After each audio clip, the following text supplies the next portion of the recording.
This bevel gear here is the very top gear that goes right there. And the top of the spindle slides right in there. And there's a keyway in there. I just finished giving this thing a rough cleaning. Welcome back to the channel, everybody. We're continuing the reassembly of the smaller sub-assemblies on the Camelback drill press project. If you saw in the opening clip, that was a quick excerpt from a previous video.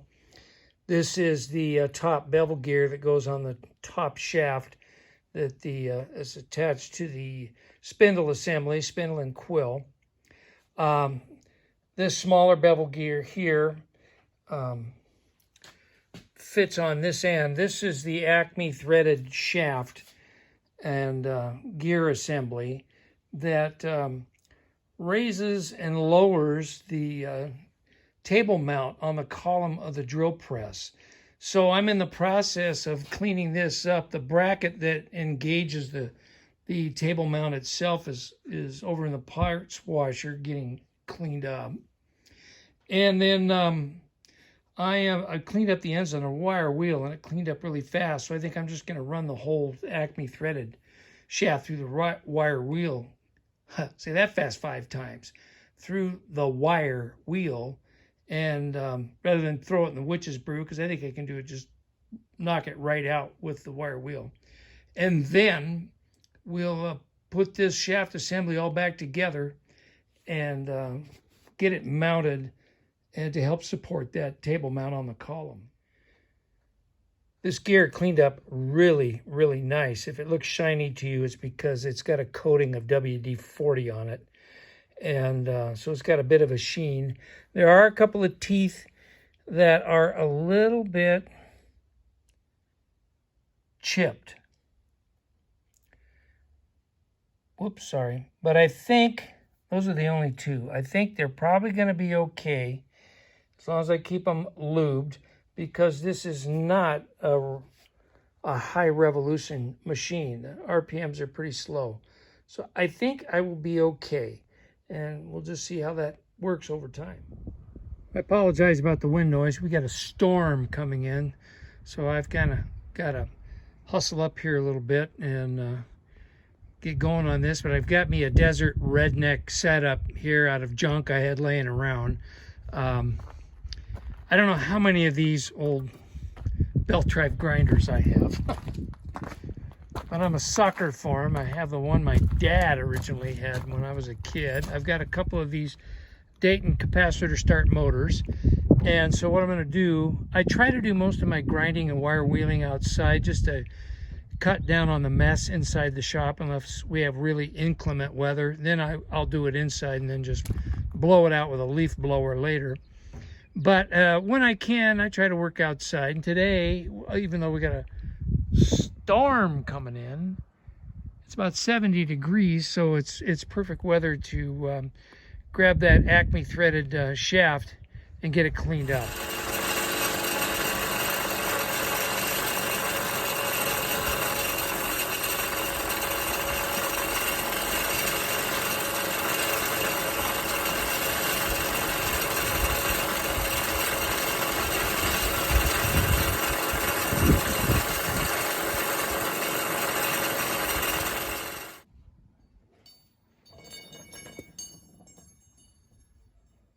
It's not bent.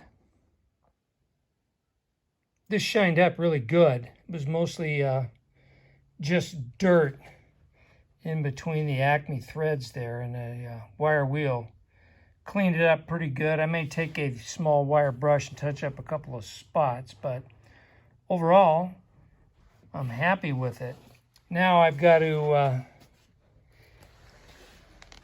grab that gear, press it on the end of the shaft here, and it's held in with a tapered roll pin, but it's an interference fit. I had to press it off, so I'll have to press it back on. Okay, I've got this gear back on the shaft, and I got it pinned with the tapered pin, the factory tapered pin. So that's ready to go back on. One thing I discovered though, ooh, focus, that one tooth is pretty boogered up. And at first I thought about getting out the torch and brazing that, but it's such a small area and not really in the contact area. Here's the contact area here. That's kind of above it. And then I also, thought, well, hey, this is a hand crank operation. This thing is not under any kind of power, so it's going to be slow rotating. So with a little lube, I don't think that's going to hurt anything. I believe there might be another tooth boogered up here, maybe not. A little bit on this one too. I don't know if that's just, it's probably from chips off the drill press and then got hung up in the gear and nobody was paying attention, started cranking on it and chipped a tooth. Oh well. We've all chipped a tooth in our lifetime. This is the table jacking assembly in its entirety, all freshly wire wheeled. I'm going to wipe down and paint the applicable parts that get paint, and then we will put this on the drill press column and get the table mounted up. I thought this was interesting. This looks like a braze repair here. Now this is the handle that cranks this. It raises the table up and down. This braze goes all the way around. I don't know how in the world they could have broken that. Just doing that, unless there was a casting flaw during manufacturing and the thing just snapped off. Or, as happens in shops, some kind of mishap.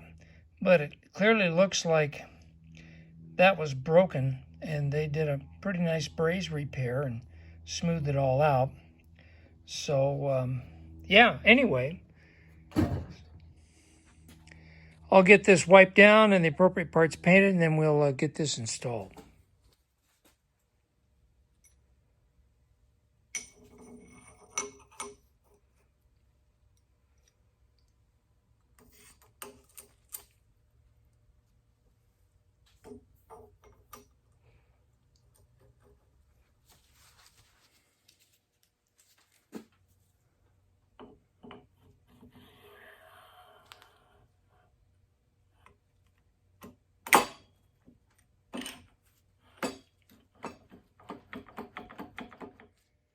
One thing I really don't like about the way this is going back together, you can see that pulley, leaf chain pulley is cocked that way. That's factory. It's because when this was drilled at the factory for the pin, it wasn't aligned very well at all. And that thing is sitting in there cattywampus from the factory. That may have also contributed to early failure because of some kind of binding, although it doesn't appear to be binding running this thing up and down with fresh lube in there. Could have been after this thing was in service for a number of years. The old paraffin-based oil that was used to lube it hardened up, and then it started binding, and that could have caused problems. But I don't like that, but it is what it is. Factory misalignment. Flitz polish for the win. This little crank handle really shined up nice. The brass bushing pressed inside this was just wallered out enough that I opted to put a flat washer here between the roll pin and the handle just to tighten that up, put a new roll pin in there. This handle no longer rotates, but that's okay. I mean, you can still hand crank this just fine without this handle rotating and just causing more wear. So That's what I decided to do there. Sometime in the distant past, this looks like a washer off a shock tower, shock absorber. And they added this flat washer on top. I think that was to make sure that the bolt wasn't too long and they could tighten that down. That's what came with the drill press. So that's what I'm running with. Time for a new tube of super lube. This one's about empty. I'm going to put a light coating of super lube on this shaft here, just to make sure the gear that's riding on here has some has sufficient lube. There is an oil hole that is drilled in this gear, but I'm thinking I'm going to try super lube first, because of course oil, when you use oil, it's going to drip all over everywhere, and I've got enough of those places already on this drill press that every time I oil it, I'm going to have oil going everywhere. So I decided, well, hey, I am going to use super lube where I can, just to cut down on the mess, if you know what I mean. Well, that's my theory anyway. I'll give it a shot. Well, that cone-shaped shock tower washer's obviously been on this machine a long time, because they filed down the corners on the square section of this gear so the washer would sit down flush when they tightened it up. And so some thought went into this. I mean, I don't know what kind of washer was originally on there. All this is for is just to captivate the gear, onto this bracket right here. So I don't know what kind of washer they may have had in the past. Could have just been a piece of flat square stock, I don't know. But that's a little tight. Back that off just a hair. Still a little tight. There we go. All right, this has got to go over on the drill press. Well, all of this has got to go over on the drill press. What am I thinking? You ever realize when you're in the shop and you have that doofus moment? Well, I show it all. If I screw up, you're going to see it. It's probably helpful if I put the crank handle on here before I put the washer and the nut or the bolt and everything on here. I mean, good Lord. Yeah, that's the way it's supposed to work.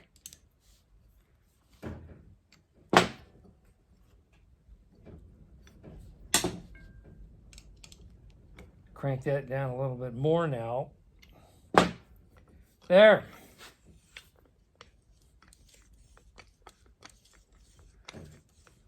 That ought to do it. By the way, I thought I'd mention, if you see advertising on my channel, that's not me.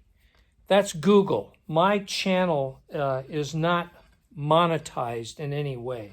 I don't get any compensation. I don't have enough subscribers or enough views, that kind of thing, all the minimum requirements Google requires for the channel to be monetized. So if you're seeing advertising on my channel, it's Google. It ain't me. I think I need about 4 hands for this one. And we'll just see how it goes.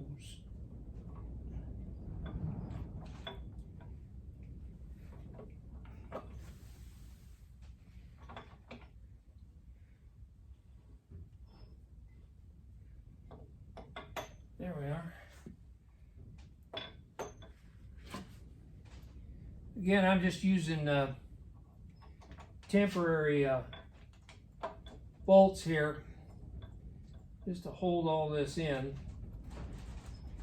while I get it assembled. Then I'll just, you know, get the bolts I need and do one-for-one swaps.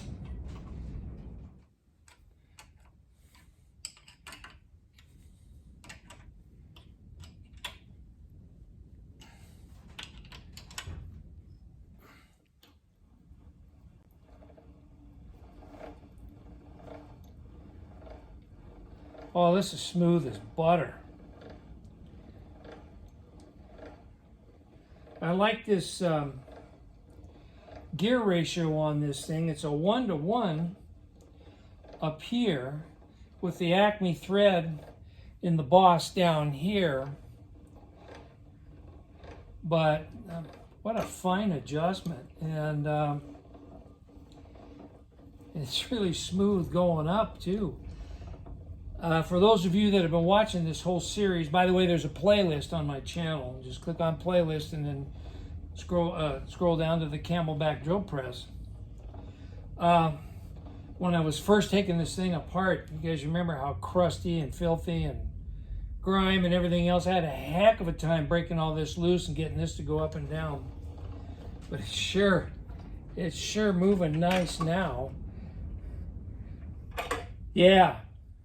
Well, I let this one, excuse me, get away from me. This is going to be about 17 or 18 minutes long, and if my analytics are true to form, I won't get near the views on this one as I do on the 9 and 10 minute videos, but oh well. You know, I mean, you can't just pick a good spot to end these videos sometimes. But I'm going to end it here. I was going to film putting the table back on, but man, I was at the 16-minute mark before I'm even doing this outro. So I'm going to sign off here. And if you hear noise going on, we got a heck of a windstorm going on outside. Thank God I got a shop. Waited 40 years to get this because you guys all know back in the day, you're laying on cardboard under the vehicle outside or trying to hold a blue tarp together in a driving rain. Yeah. I love my shop. I can do stuff like this in my shop. So with that, welcome new subscribers. I looked this morning, I'm up to 872. So if you're new here, welcome. Glad you're with us. To all my existing subscribers, as always, thanks for sticking around. So I'm going to sign off here. We'll see you real soon on the next one. Bye for now.